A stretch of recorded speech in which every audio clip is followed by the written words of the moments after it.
ফের ভেঙে গেল আত্রেই নদীর লো ড্যাম। সোমবার রাত প্রায় 2টো নাগাদ প্রবল জলের তোড়ে ড্যামের পশ্চিম দিকের অংশ ভেসে গেল। কিছুদিন আগেই পশ্চিম পাড়ের বাঁধের তলার মাটি সরে গিয়ে ড্যামের সেতু ভেঙে পড়েছিল। ক্ষতিগ্রস্ত সেই অংশের কাজ শুরু না হতেই নদীতে মাঝ বরাবর কংক্রিটের ড্যামই এবার ভেঙে গেল। প্রসঙ্গত, বিগত 3 দিন ধরে উত্তরে বৃষ্টি হওয়ায় আত্রেই নদীর জলস্তর বেড়ে গিয়েছে। ড্যামের পশ্চিম অংশের আস্ত কংক্রিট সেই জলের স্রোত ভেঙে যাওয়ায় আতঙ্কে এলাকার বাসিন্দা সুব্রত ফৌজদার বলেন, ভেঙেছিল মাস 6 আগে, ফেব্রুয়ারি মাসে। এবং এই জায়গাটা কাজ হচ্ছে, ঠিকমতো কাজ হচ্ছে না। কাজ করছে, যাও কাজ করছে, সেগুলো হচ্ছে জোড়াতালি কাজ হচ্ছে।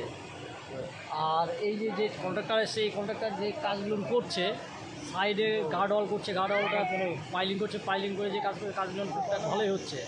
এবং এরপরে যদি জল বেশি বাড়ে তাহলে পুরো এলাকাটা এবং মানে ফ্যামিলিগুলো সব জলে ইয়েতে ভেসে যাবে। কোন অংশটা ভেঙেছে? ড্যামের হচ্ছে পুরো ড্যামটাই ভেঙে গেছে, মিডিল পোর্শনের সাইডে। আপনাদের কি মনে হচ্ছে যে কাজটা হয়েছে সেই কাজটা কি ঠিকমতো হয়েছিল? না, এই কাজটা পুরো ঠিকমতো হয় নাই। এবং আগে যে কন্ট্রাক্টর কাজ করেছে সে কন্ট্রাক্টর কোনো রডই দেয় না। এখন দেখা যাচ্ছে যে সব কমা রড দিয়ে কাজ করেছে এবং ঢালাইটা ঠিকমতো ঠিক করে নেয়, পাকাপুক্ত ঢালাই হয় নাই। গতকাল এটা কখন ভেঙেছে?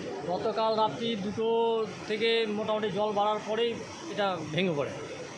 কতটা আতঙ্কে আছেন আপনারা? আমরা এখানে পুরোটাই আতঙ্কে আছি এবং এই আশেপাশে যে ফ্যামিলি গ্রামবাসীগুলো আছে, বাড়িঘর আছে, তারাও পুরো আতঙ্কে আছে।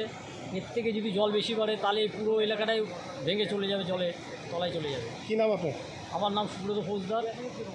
ড্যাম ভাঙার খবর পেয়েই তৎক্ষণাৎ ছুটে আসেন বালুরঘাটের সাংসদ সুকান্ত মজুমদার। এই ঘটনার তিনি প্রতিবাদ জানিয়েছেন।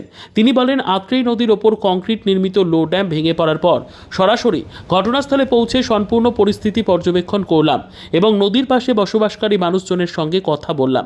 আকস্মিক এমন দুর্ঘটনায় তারা যথেষ্টই আতঙ্কিত এবং উদ্বিগ্ন। দেখুন, এর আগেই একবার এই আত্রেইর উপরে যে বাঁধ দেওয়া হয়েছিল সেই বাঁধের কিছুটা অংশ ভেঙে চলে গেছিল নদীর মধ্যে। আবার একটা অংশ পুরো ভেঙে চলে গেছে। পরিষ্কার বোঝা যাচ্ছে যখন এই বাঁধ তৈরি করা হয়েছিল এই বাঁধ অবৈজ্ঞানিকভাবে তৈরি হয়েছিল এবং চরম দুর্নীতি। এই যে রড দেখা যাচ্ছে ভাঙার ফলে সব বাইরে চলে এসছে, যে রড দেখা যাচ্ছে 12 mm এর রড এখান থেকে দেখতে পাচ্ছি আমরা। এতে লোকে বাড়ি তৈরি করার সময় তো এর থেকে ভালো রড দেয়, টিএমটি দেয়। তার জায়গায় এখানে এত বড় জলের স্রোত, বন্যার সময় কতটা জলের স্রোত হয় আপনারা জানেন।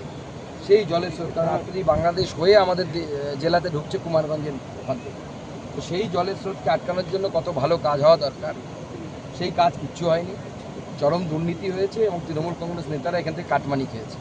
আমি ডিমান্ড করছি ডিএমের কাছে যে আপনি এর তদন্ত করুন, দুর্নীতির তদন্ত করুন। এই বস্তা ফেলে তো বাঁচাবেন লোকজনকে, সাময়িকভাবে কাজ হবে, এতে যে চরম রোগ, ফাটল, দুর্নীতি সেইটা যেই জায়গায় পৌঁছেছে সেটার ব্যবস্থা আগে করা দরকার। আর পশ্চিমবঙ্গ সরকারের অবস্থাও 26 সালে এরকম হবে, মানুষের তোড়ে ভেসে চলে যাবে যেরকম। ব্যুরো রিপোর্ট, উত্তর বাংলা সংবাদ।